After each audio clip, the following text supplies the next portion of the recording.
So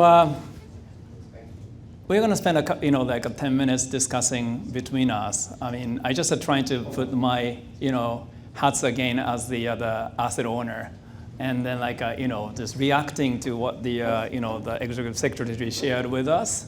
I really think we need to ask ourselves what is our role and what we can do. And there's a lot of limitation and opportunities. And then particularly running a public pension fund, the public fund comes with a lot of handcuffs, which I know. But I just wanted to have a discussion first of all between us, what asset owner or investor can do, and then we're going to invite several intervention from the floor if you wish. So, Karin, what's your reaction? I mean, just, Yes, and I think you know it from GPIF. I mean, you did an enormous amount of work there, even being slightly handcuffed, as you say. But from what we heard, it's clear that we need to step up our work.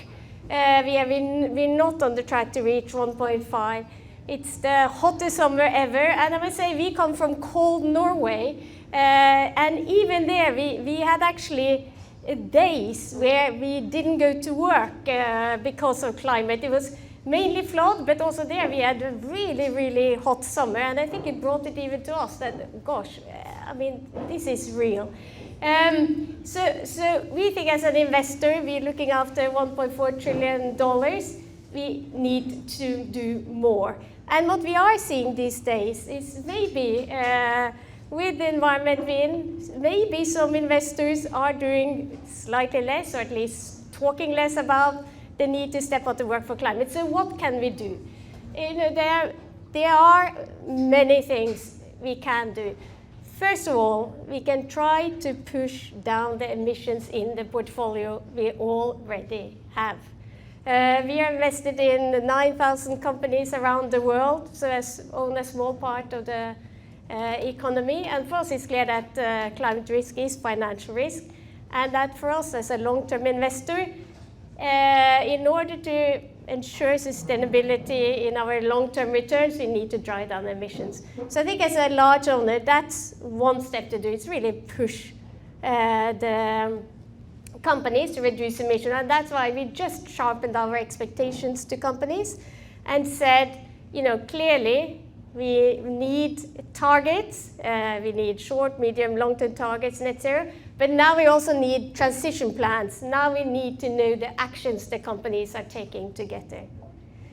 Then, of course, we can invest differently. We can use the data we sit on, we can use the data we have to actually shift money towards the greener side. But I think it's important to realize just investing in the green side of the economy doesn't solve the problem. We also need to be a challenge and support the companies that need to have have a transition and go from the more browner side to the greener side. And we also want to be part of that and push for that. So I think that's sort of, at least us as a long-term investor, that's the pushing the company to reduce emission, and also slightly shifting where we invest. Thank you. I think listening to the executive secretary's comment on what he expects from us, I always try to say when I was the UN special envoy, it's okay for you to expect us to do many things, but the point is, most of the investors are for-profit organization, and even for the other, like a pension fund manager, we are fiduciary. So it's fine, fine to have a lot of expectation what the financial industry can do. But the question is that what is necessary for the financial industry to do it without concerning about the compromising short-term profit and also the getting criticized or attacked that it may be in a breach of fiduciary duty.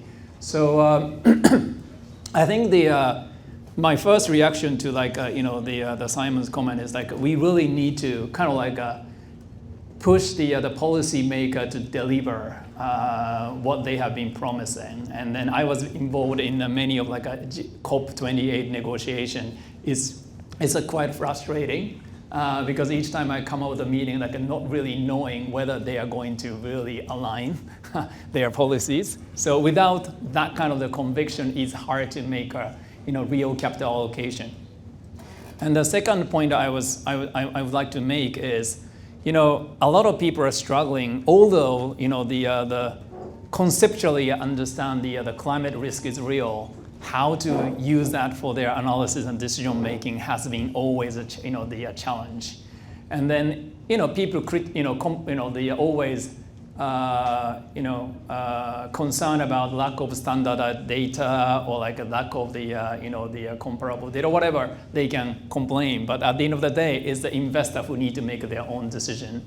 But at this point of time, whether the investor has access to those data is probably not. So I think, and then nobody single-handedly can provide that kind of necessary information of these large-scale global problems. So I think one of the biggest purpose of the Sustainability Institute is work more collaboratively with the academics and NGO on those people. And this is probably the first time financial industry inviting NGO on those people to intervene into our work. But it's hard. I mean, it's naturally not set up to work with them friendly or like collaboratively. So there's something like this institute I hope to deliver kind of like a stepping stone for the investor to work with them. But coming back to you, Karina, is like you talked about engagement. And then there's always a classic debate of what the investor can do once the divestment or remaining an owner and engage. And then when I was running a GP, I tried to change the mandate for passive managers, and I had a huge pushback saying that engagement cannot be measured, their performance. But at the node is how you guys actually measure or how you evaluate the effectiveness of your engagement. Yes, it's a classic discussion, engage or divest, and we are very much on the engagement side. And I think the research we have today, at least, and we need much more research on this, show that engagement does work, but I don't think there's any research really that show it does work, change corporate behavior when you divest. But how do we know, our ownership work? We do detailed analysis whenever we engage with the companies. What do we want to achieve by the dialogue? What do we want to achieve by the engagement? Then we can actually measure, the portfolio companies we engage with against the companies we didn't engage with. And we do see that the companies we have engaged with have changed more than the rest of the portfolio. I mean, we sit on quite a lot of data, so at least what we've seen is encouraging, and it keeps us going to engage more. But of course, as we always say, companies don't change overnight. Some companies may not even listen to us. Some companies may not even meet with us. But the whole point, I say, with ownership work, you have to be patient. You have to work over time. Year after year, use the tools you have, which is really meeting with them. It is also voting, and we have very much stepped up how we vote against the board. So there's board accountability here.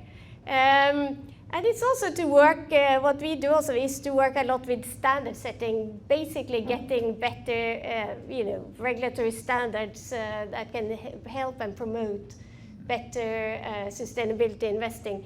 But I think in the whole divest, engage, when we hear, that company, you own that company, that's no good, that hasn't changed. I think we have to realize, this is work over a long time.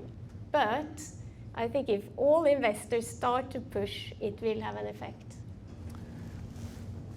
I think divestment is I always say, it's not as effective as it looks, but maybe someday the cost of capital increases drastically for that kind of company, so it may affect their the strategic decision. But until they reach that a point, I think the engagement will be more effective. But the other, like, the concern a lot of investor, like my used to be peer CIO had is like their ownership or holding is not that significant to make their engagement effective. But so I think Nogis is big, but have you ever strategically increased your stake in the company, trying to engage them more?